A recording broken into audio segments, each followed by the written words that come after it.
I'm here, the homie Ricky Ruckus. We live from Winston-Salem, North Carolina. It's Rucko Media, right? Rucko Media. That's the name of the studio. Yes, it's my home, man. I'm down in the bed this month. But let me give you a proper intro, man. So I met this guy in the early 2000s, and it was this mutual respect. I think we was outside of the 102 Jams concert. I forget who was there that year, but you had on a shirt that said "Fuck Ricky Ruckus." And you had about 30 people with you, and you just walked up like, "Yo, man, I'm Ricky Ruckus, man. What's up, man? Heard about da-da-da." And we just dapped it up, and like this shit has been cool ever since, man. So that was a long time ago. Right? So this guy right here, that had to be like early 2000s, for sure. So this dude is notorious for just dropping like the craziest bars you ever heard in your life. He's a graduate from Winston-Salem State, the illest graphic designer in North Carolina. Also the voice of Power 98, which was recently voted the #1 radio station in the country. So every time you hear the radio go to commercial break, that's this man's voice, man. He's an entrepreneur. Got a clothing line, just released a book called Real Nigga Rules, a catalog of over 10,000 songs, millions of streams. I could go on and on, man, but he is no other than the Trey 4 logo himself, Mr. Ricky Ruckus. Hey, nigga, get the applause in the background. The boss in the background. Nah, appreciate you, man. That was a hell of an intro. I feel like I'm on Drink Champs at this one. Yeah, that's how Nora be getting niggas like, yeah, man. But nah, it's all real. It'd be different if I was capping this shit. Yeah, like, these are all real deal accolades and things that you done did. So I be doing shit, but it don't feel like I'm doing all that. You know what I mean? So like when you compile it and you hear it, it's like, damn, nigga, you doing something. You know what I mean? Yeah. But it's just saying like I'm just living. You know what I mean? And I was like, all right, we doing this. I just go. You know what I mean? I was having a conversation with my uncle Eli today, the one that managed Anthony Hamilton. Yeah. Him, Fanatic, Ski Beats, all of them came up together. And he said the same thing. He was like, we didn't even realize what we was doing. We was just pushing. And we looked up one day like, damn, we made it. Yeah. We touched everybody in the entertainment industry. That's exactly how I feel, man. So look, the first question I want to set it off with, let's start with the bars, right? Because you was the first person I knew that had their own recording studio. Dang, you did tell me that. Yeah, like you was recording yourself before cats had access to the computers and laptops and all that shit. Yeah. So like we said, it's back in 2005. And anybody that's ever heard this man rap, them bars get real disrespectful. Like it ain't no love for mamas, baby mamas, kids, grandkids. Everybody get it. So that's just what we came up with. That's the era. Yeah. Ain't nothing wrong with it. But my first question is, has it ever been misinterpreted?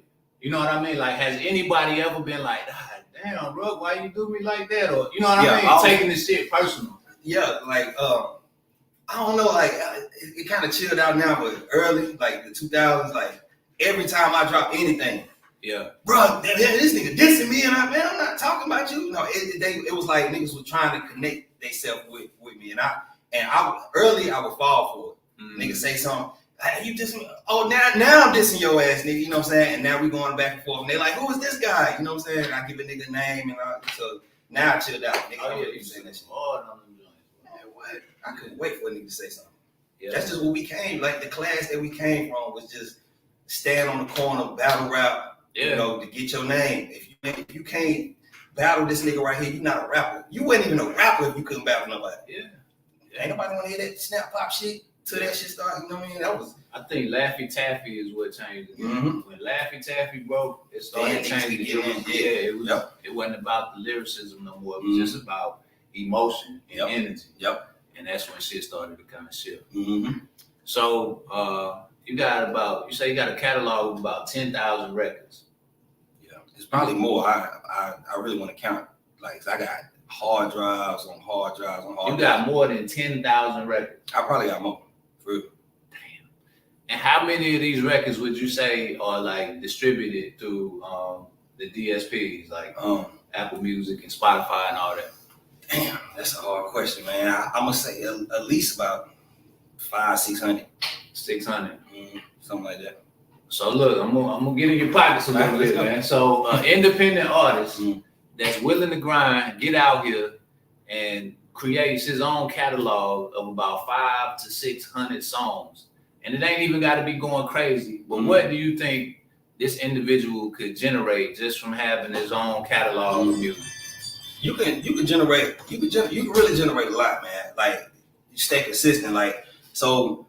You know, it's easy to tell another nigga to do something and not do it yourself. Like, so I really was preaching this shit to my son, Lamota. I tell him, like, I had him on a schedule because with the DSPs that we on DistroKid, you drop, and it take 3 months. If you drop a song a day, it take 3 months for those streams to start showing. You know, so that's when you start getting paid. So I had him dropping every Friday. So after that 3 months went out, he was damn near cashing out like a job every Friday. You know what I mean? Every week. Yeah, his shit was he crazy. Like.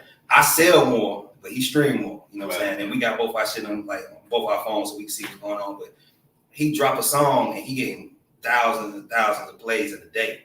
I drop a song, I'm getting hundreds of plays in the day. You know what I'm saying? So it's a whole different thing. But the checks come in, man, he's saying 13, 14, 17, 800 like every week. But he done slack now because what we was doing was shooting videos. We shoot videos, then drop an album. Shoot videos, drop an album. And he records so much. He probably got 8,000 songs in that motherfucker he ain't dropped. You know what I'm saying? Like he's saying, look, he just recorded 5 songs a day. Just in between 5 songs today. In between me doing sessions. He just go in there, drop a song, somebody come in, nobody go outside. It was just him just came to the door. Yeah. You know what I mean? So as an independent artist, as long as you stay consistent, you can really write your own check. You know what I mean? Because you can't really deny consistency. Right. Like some niggas gonna say you whack, some niggas gonna say you dope.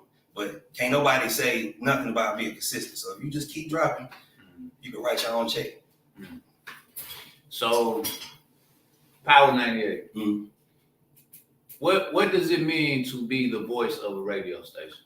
You know, I really don't. I ain't even really took that shit all the way in. I just signed my 3rd contract for this. This might gonna be my 3rd year coming up. And I really ain't took it all the way in. Like when I'm riding through Charlotte and I turn, I'm like, damn, I be with my son. Hey, check it out.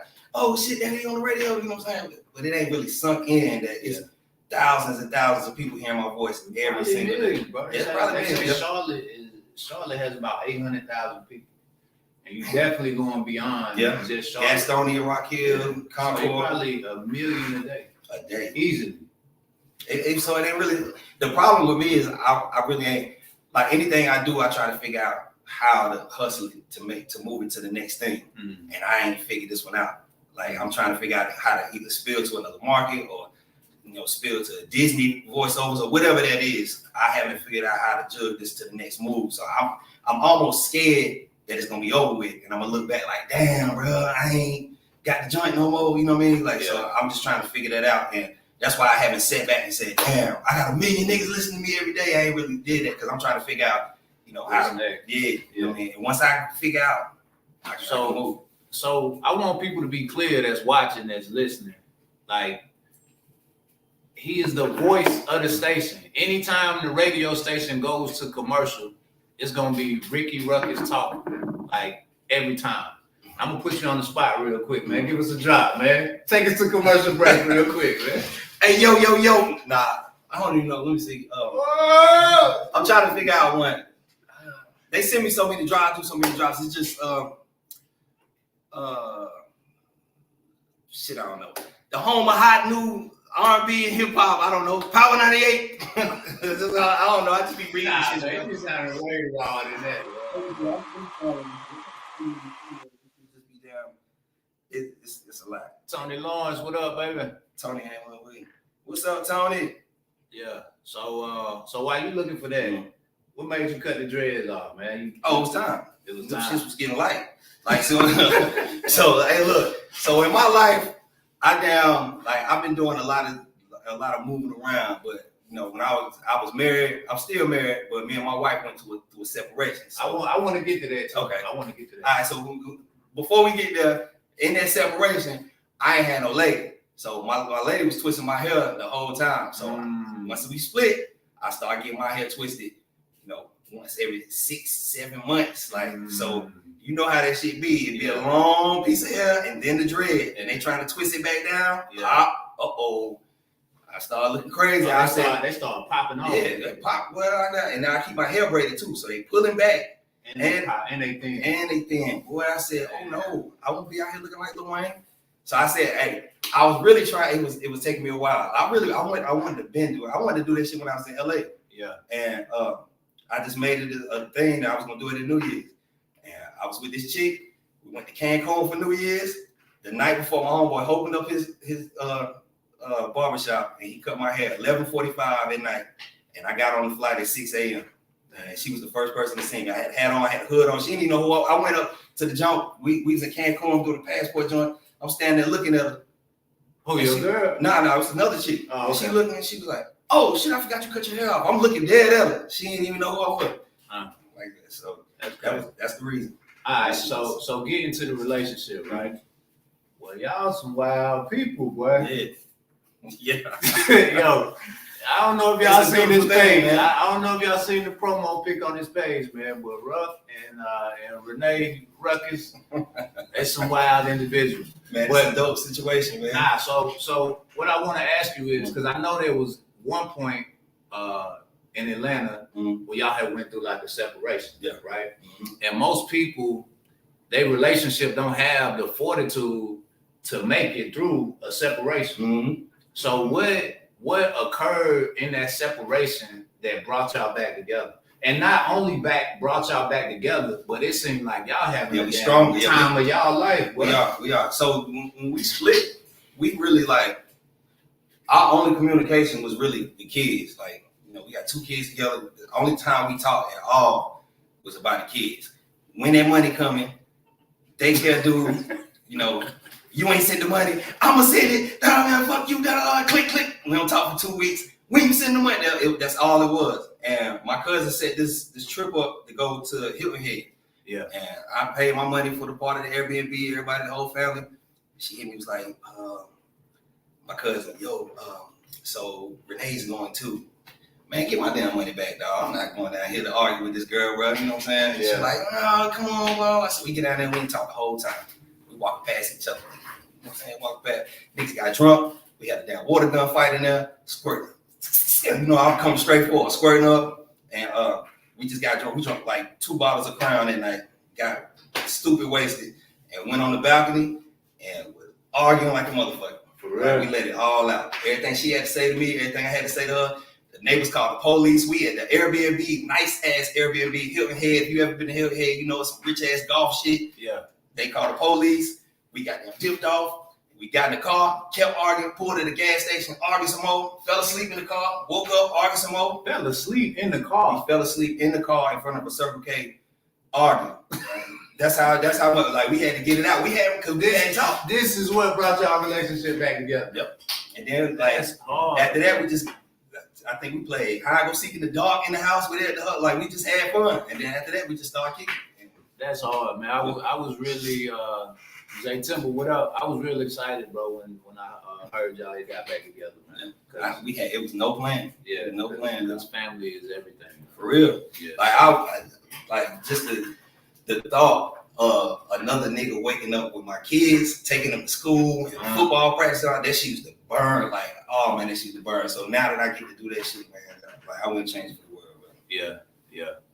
So let's go back to Atlanta, right? Because there was a time when you left North Carolina, you was down in Atlanta, you was rocking with street execs for a minute. You was engineering, doing graphics. Who's some of the people?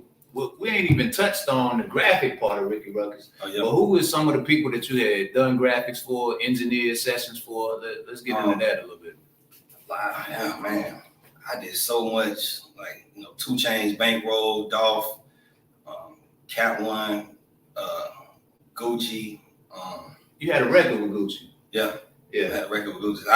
I had a record with Gucci before I went to Street Execs. Yeah. And because that's what took you to Atlanta, right? You had got signed. Yeah. Initially, like, I did a business deal with this dude that he basically, he didn't want to sign me. He wanted to be a part of AOG. And so he was trying to get us, my whole squad, to move down there. But of course, niggas got life, they got kids. Yeah. Niggas weren't trying to move down there. So I just went down there. We just locked in, went crazy, and we ran into Google. We actually ran into school in the club, and I was feeling myself, bro. I'm driving a Bentley. I'm feeling, hey, Scooter. I'm trying to cause he with Gucci in the back. Hey, Scooter, how I get a record with?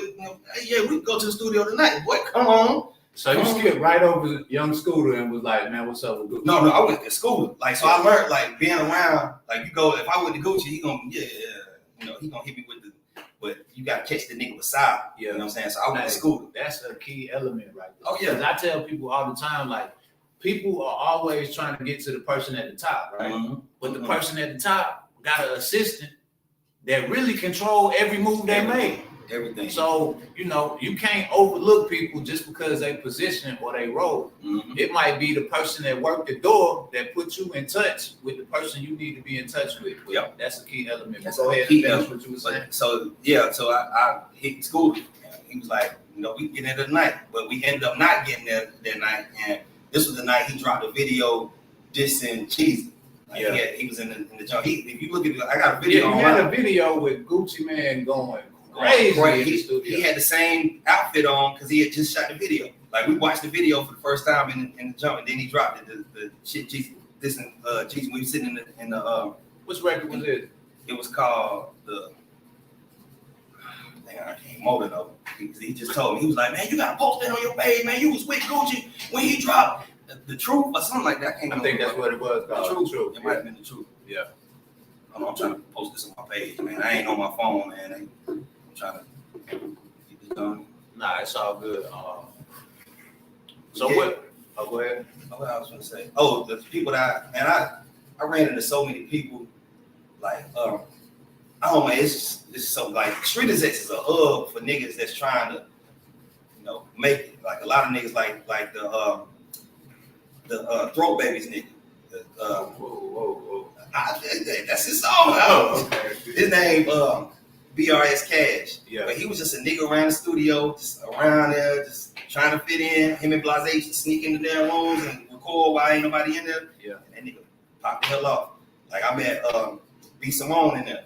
B Simone was just in there, a person just kicking it. We ended up going to Blase house, recording. Like Blase room is his bed. The whole room is, you got this much room for your feet. So we all sitting on the bed, she in there crying. I don't know what I'm gonna do with my life. And I gotta move back to Dallas and blah, blah, blah. Next thing I know, get wilding out. She lit. Like I ran into so many people down there. It's just, I can't even count them all. Yeah. I can't even count them all, man. That's wild. Mm-hmm. So like, being around all these different people, you say you did graphics for, 2 Chainz, Dog, everybody really that was moving and shaking in that Atlanta scene at that time. Mm-hmm. What's some of like the game that you picked up being around these different individuals? Like some of the things that you learned and applied to your own situation?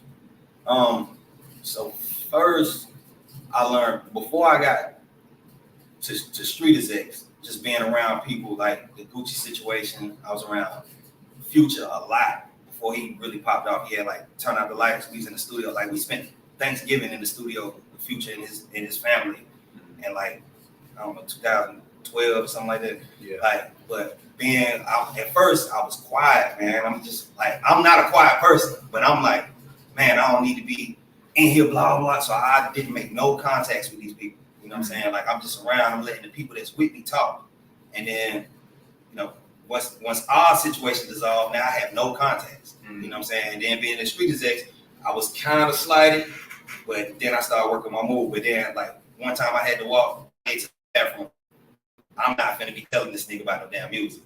First of all, this nigga got to piss. Second of all, boy, who the hell you is? You know what I'm saying? So I knew how to work the move. Like, I'm not finna say, hey, bro, I know you got to piss, but I got music now. You know what I'm saying? But when it's niggas that... And you had to walk Kanye to the bathroom? I walked that nigga to the bathroom. Nigga couldn't find the bathroom or what? That was his first time in there. Hey, Rick, can you take him to the bathroom? Hey, yeah, walking down there. I ain't said shit to that nigga. One time I was in a booth with Baby.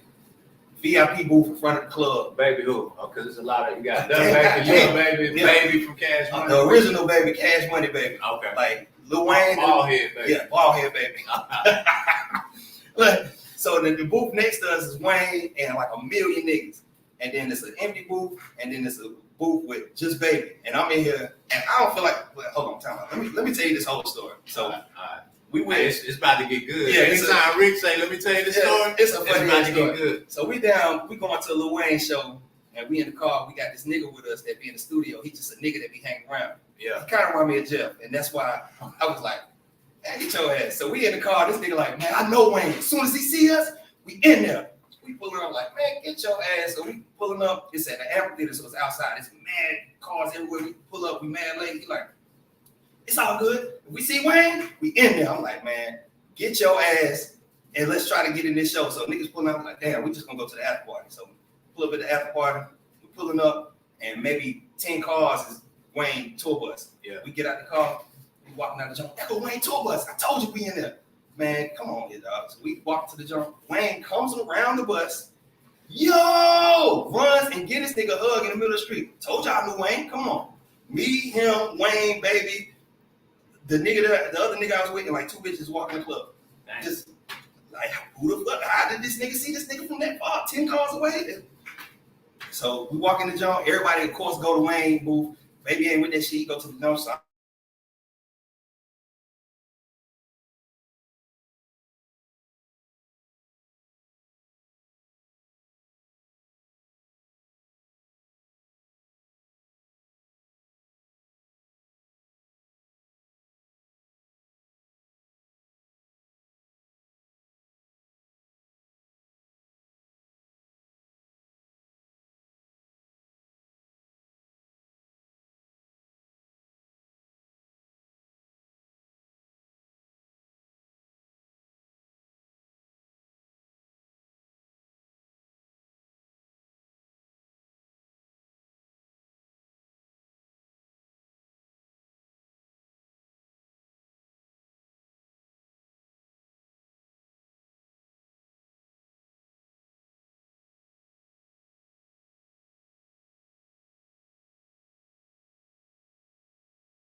Hey,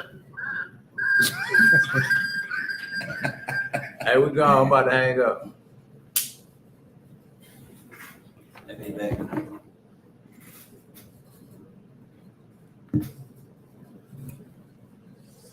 Yeah. Man, your shit look clearer than mine. I don't like that shit. Hold on. Your shit, I got some real. You got your shit newer though. Nah, my shit look on. Your shit was sharp. But your shit newer. It might be this. That's probably what it is. I don't never be on that shit. Look, your shit was crispy, dog. I don't even remember what we was saying.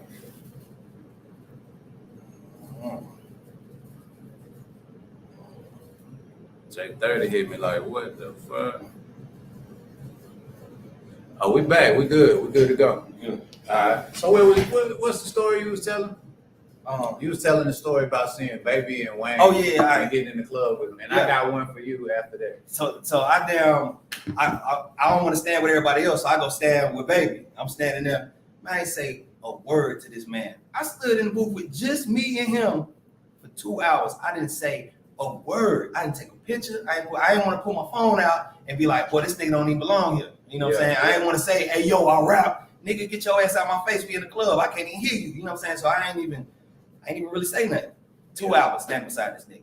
And never said nothing. Never said nothing. So I learned that going forward, like time and place, but make yourself known, like, because ain't nobody gonna keep that relationship for you, but you gotta make the relationship, but it's gotta make sense and make time. Like, I don't even know what I could have did different in that situation, but yeah, I killed myself with that one. Nah, so let me give you one. So one time we in Atlanta, right?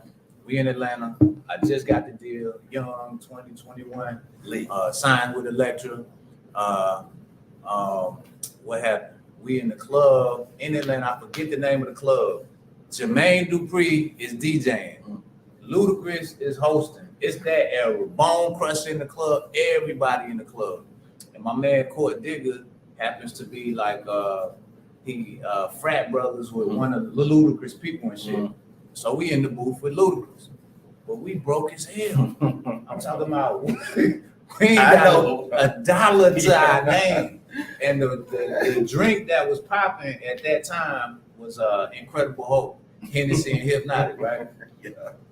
And this lady walks up to me and my homie, my man Travis, and hands me a bottle of Hennessy and hands Trav a bottle of Hypnotic.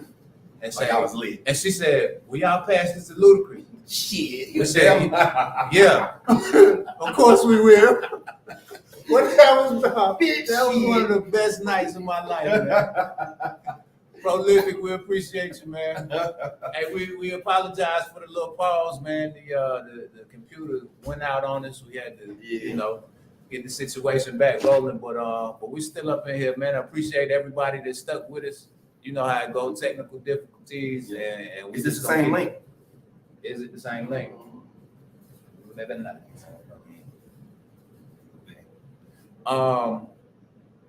So talk about this establishment that we in right now, man. We in AOG Studio. I mean, not how I keep saying AOG Studio. It's just that's what it was forever. Yeah. For media, it's just I really try to make it like a hub for artists. Yeah. It's just like, so we got a clothing store, got a barbershop, we had a photo studio. We trying to get that together. Of course, we got the studio. So my thought process: you can come in this motherfucker busted, get a shape up, you can get a shirt, you can record a song, you can have a photo shoot, and you can take a video and leave out an artist. So you come in here butt naked, pause. Whoa, not really. Whoa, you know what I mean? Really, and you come out right. Come on. Yeah, you can come out right. What up? I got it down. My bad. I got it down. Close Photoshop. You see that bitch pulling everything I got, boy. Everything I got. All right. Well, so that was my whole thought process with the joint. So this was a chiropractor's office. And it was like terrible in here, bro. I done went through hell and high water with all kind of contractors. And I can do this, bro. I can come in here with the bullshit, man. Get your ass up out of here. And next thing, I haven't done it 2 days, man. It's been 2 months. You told me 2 days. Well, I had to get your ass up out of here. So I didn't went through 10 contractors, you know what I'm saying, to get where I'm at. I done spent the bag to get it where it's at, and it's, we here now. So we still moving as we go, and every day I try to do something new. You know Yeah. So talk about what it takes to establish something like this, right? Like, was it business credit? Was it personal credit? Like, what did it take to get up in here? It's a funny thing for me. I don't have neither. You know what I'm saying? So my business credit, I'm working on that now, but my personal credit wasn't it. You know what I'm saying? So I just came in here. I had a spot on the other side of town, and I just was stacking my bread. I was just recording every day, not hitting the club, not fucking with these hoes, not doing nothing, just stacking my bread. So, because I knew I needed another spot. That other spot was just one room, and my landlord was on my ass. That nigga, because I told that nigga, I think I told him I was doing graphics, and I'm gonna be mixing songs, but I'm gonna have a headphone on. Oh yeah. Boy, when that nigga started seeing them niggas pull up in there, they were like, oh no. You know what I'm saying? So he was on my head every day. I knew it was time for me to go. So I was trying to find a spot. We was just riding past, seeing this spot, came in, met the dude. And when I came, I walked out, I was like, oh God, you know what I'm saying? So we came a long way. We still got a long way to go, but everything was out of pocket. Everything. Man, I ain't get no PPP, no SBA, no none of that. Yeah. Just built it up. Yep. So look, I want you to speak to being an artist yourself, right? Mm-hmm. But being able to find opportunities to make bread based around artistry. Yeah, so that was really my whole start. Like when I was young, so shit, when I was staying with my mom's, I wanted to record. So I didn't have no studio. Like back then, you know, y'all niggas can find studios anywhere. Back then, boy, you had probably one in your city. You know what I'm saying? And that shit gonna cost your ass. For sure. So I had a boom box, and I had a headphone joint. I broke the headphones apart, and I twisted the wires back together. And this side was the mic, and I had a plant. Shit, you know, you hang a plant from. Yeah. I screw that shit in my ceiling and drop that shit down, so you hold the headphones and you got the mic from one headphone. And I put that shit on the tape and put the CD in, press play, press record. Like, so it's a whole process. That's wild. Yeah, so you record the instrumental and your voice at the same time. When you finish, take the tape, flip it over, put it on this side, put another fresh tape in, play what you already recorded, and record another one, and you do your ad libs. So that's what I was doing in like 10th grade, 11th grade. Then I got in school. I moved on the south side of Winston, and my mom's husband at the time, he had built the stage. They got married in a reception was in the backyard. So he built a stage of like the forklift pallets. Yeah. He put a whole bunch of them together and made a stage for everybody to dance on, so they wouldn't be in the grass.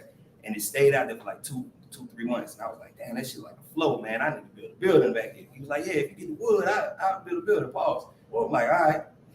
Pause. So I would steal this nigga truck 2-3 in the morning, and I would drive where they was building big ass houses. And I just started piling that bitch.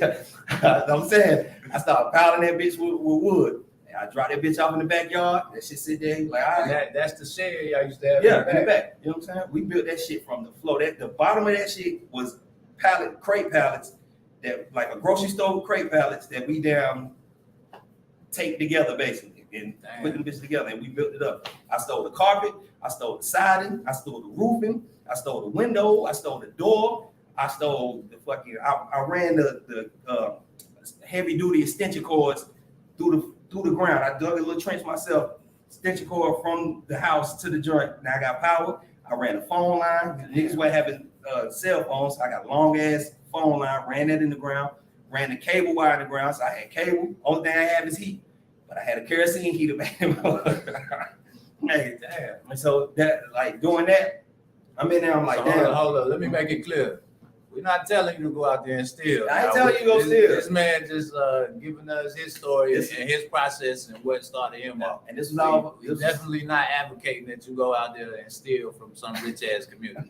So let's this get is that 20 years ago. Like, you know yeah. But so once I got the joint built, I started to like I'm recording myself, and I really started to do that because we was pawning shit to get in the studio. We pawning our PlayStation games and PlayStations and Walkman and whatever we had, we was pawning it to go record. Like, that's how bad we wanted. So, like, I'm sitting here looking at him. I'm like, damn, I can do what he's doing. I'm standing on his shoulder as he mixing this. I'm like, shit, let me just get my own spot. So once I got my own spot, I was like, all right, the only way I can keep this going is if I find out a way to make money off of it so I can do it. You know what I'm saying? So I needed graphics. So I was like, damn, I got to learn this shit. I started to learn graphics. I said, all right, if I can sell these graphics that I just learned, then I can pay for beats or I can pay for CDs or whatever. Then once I started to learn how to record. I'm like, damn, if I can charge niggas to record, then I can pay for us to go to blah, blah, blah, to hustle, you know what I'm saying? So I would use each thing that I learned to pay for the next thing, you know what I mean? Right. And I think that's important, man, because a lot of people fizzle out not understanding how much bread this shit takes. What? Like, it costs. It's a pit. It's a pit, man. Like, you can literally, like, I ain't gonna put nobody's names, but niggas come here and they just, you blowing your money. I'm gonna take it. I'm a player. I'm gonna take it. I'm gonna record you. I'm gonna do it, but you're blowing your money. You coming in here, you're not even putting the music out. You're not giving yourself a chance for the money to come back. You come in here, hey man, I gotta get in. You come record this joint, and you ain't, like, some niggas in there got 80 songs that they put out now one. That's probably, and it's taking niggas 2 hours to do one song sometimes. Sometimes these niggas come in here 3 hours and do, 1 hour and do 3 songs. They just, you know what I'm saying? They still ain't putting themselves. But some niggas take 2 hours to do one song. But some niggas got photos with 80 songs back there and ain't put out one. I know you done spent $2,000, $3,000, $4,000. Like, you ain't even giving yourself a chance to get the money back. You know what I'm saying? You got to put it out. I look at it like lottery. Yeah. If it ain't out there, if you don't get the ticket, you can't win. You know what I mean? Yeah. It's 100% of the shots, you know what I'm saying? Everyone. So look, man, that was a lot of free game right there. We got a request from Nikki Davis. Nikki, if you don't get the hell off. She said, I want to hear y'all rap together. Oh my God. But look, I ain't even mad at her, man. I want to give the people what they want, man. Let's give the people what they want, man. You don't leave me alone. Let's give the people what they want. I ain't got no bars. I'm done. Man, what? I'm done. Look, this nigga just said he got a catalog of 10,000 songs. Hey, but look, I'm going to tell you my kryptonite. I got a lot of songs. I got a lot of verses. I record all the time. All the time. My daughter, I got a studio at home too. My daughter under her room, Dad, can you turn the music down? Man, leave me alone. I don't care. But my kryptonite is I cannot remember none of my verses. I got Trey Ford album been playing on the radio forever. Me and Kenny G go out and perform. I still be fucking with the words. So I can, but it's, man, you got something somewhere, man. I ain't lying to you. You got something somewhere, man. I'm not believing that Ricky Ruckus with a catalog of over 10,000 songs don't have no bars. I don't know. I don't tell you. Well, I'm gonna go. I guarantee you by the time I finish, this nigga gonna have something to say. I guarantee you. I don't know, man. Hey, look, damn, I ain't rapping so long, man. See what I'm saying? Look, they say, Brandon, where you been? I say I've been blessed so much so they should have put me on that song with Kanye West, Way Up. Comparing us is comparing the blindfolded 3-pointer from half court to a layup, swish, nothing but net. Put in so much work that I fell back, hoping they would fucking forget. I endanger myself being so much of a threat. They think they playing it cool. I see them busting the sweat. Niggas is drenched. If I decided to ever get back in the game, they'd have to sit on the bench. Niggas claiming to run it. I just let them exist. You know they take it a mile. You ever give them an inch, niggas is losing their screws. Get them a rich. Thinking they signing, they about to get an eclipse, tornado style. They see me and go get in the ditch. I hate to do it to you, son, but go get me a switch. It's over. Just listen to your MP3, Sweet 16s. Should have been on MTV. I'm up early like Envy and Ye. They say it's love, but it feel like it's envy to me. Lord, after all of that I did for NC, I step back. They look at me differently, but I am not afraid, homie. Listen to me. I feel one man. That nigga is me. We known it for years. It's time to let the industry see that we realer than the niggas they pretending to be. Not only us, 10 out of 10 niggas agree. I'm so sick with the shit. You could get a disease. She hadn't seen me in years. And would you believe that her first instinct was to get on her knees? We ready for war. Niggas better put on fatigues, defying the laws of science. I'm a living machine on Brandon D, nigga. Boy, hey, look. By the time, let me get some shit together in my mind. And by the time this shit up, I'm gonna get some, because that shit was too hard for me to be fumbling and bumbling, dog. Nah, it's all good. So look, man. Hey, hold on. You ain't gonna skip past that shit. This motherfucker crazy. Hey man, y'all tell this nigga he need to be rapping. This nigga talking about he don't rap no more. I heard this nigga talking about Envy and Ye. That's some new shit. Brandon D, that was about 2012, some 13 when you start rapping. I say I put out a project in 2014 or 15. That was the last one. That's when you stopped. Yeah, but it wasn't on no heavy promo shit. It was just like I just did some music for the love of music. So that's kind of how I've been doing it. Like if I feel it, then I'll do it. But like I ain't just out here rapping. You know what I mean? But yeah, that shit was current right there, Playboy. That was some current shit. Hey man, tell that nigga to drop, man. Hey. Oh, I thought that was nigga. That's another nigga. Yeah, bro, drop that shit, man. Hey, but look, so check this out. We got a special guest up in here. Ricky Ruckus ain't gonna leave y'all without no balls, I guarantee you. I got you. But we got a special guest up in here, man. He is from the Detroit folk. He go by the name of Ruckus Wise, man. We're on the here, man. Yeah.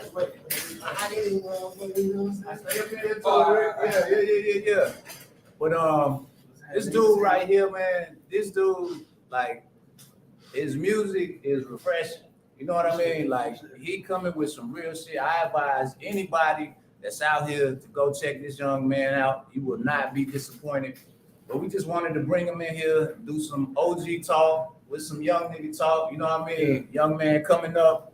He making his way through the game. He got mad videos, content, stay consistent. Yeah. Music is on point. The lyrics is on point. So we just wanted to chop it up with him for a second, man. I appreciate y'all. I applaud everything he's doing, man. Yes, sir. Yeah. So talk about being a young independent artist right now in this game, man. Shit, it's interesting right now. I feel like everything is very oversaturated. You know what I'm saying? It's a lot of talent out here though. It's a lot of artists around the area that's really pushing. You know what I'm saying? Yeah. So I'm inspired right now. Yeah. You feel me? I'm inspired to like take it further. Yeah. So if it's any questions that you could ask some veteran niggas that been in it for a minute, you know what I mean? What would those questions be? Shit, I guess. Shit, you sleep in there for a minute, bro. I've been doing this since like I was 13. Oh, damn. I've been doing this since I was like 13. I'm 26 now. Yeah. You feel me? But shit, I guess, you know, what would you say was one of your biggest mistakes or regrets as an artist or a businessman? Mine was definitely my team. I built a team of rappers. You know, everybody rap. You know what I'm saying? I didn't think about social media managers, just regular managers, PR, just anything. I just had a whole bunch of rappers and I did everything for everybody. Right. So once I stopped doing everything for everybody, the whole shit just says, you know what I'm saying? Like I was damn near calling to book studio time for other people when I went to Atlanta. You know what I'm saying? So that was my biggest shit, is just I should have built a backfield instead of a whole bunch of running backs. I had a whole bunch of running backs. Everybody was dope. Everybody had their shit going on. You know what I'm saying? Dope. We didn't have no coaches. We didn't have no damn water boys. We ain't had shit. You know what I'm saying? Everybody on my team rap. So just more like structure. Yeah. You know what I'm saying? I felt like we the focus on the structure part of our shit. We could have still been running. Yeah. Sure. I would say mine would be probably not cashing in on the magnitude of where shit was at its height. You know what I mean? Like the buzz we had in the streets, like I think if that shit was a call out or some shit like that, that probably would have been a $10 million call out. You know what I mean? Yeah. And just being young and not really understanding how valuable a brand can be. Yeah. True. Yeah. I mean, I've been watching like the first time I ever seen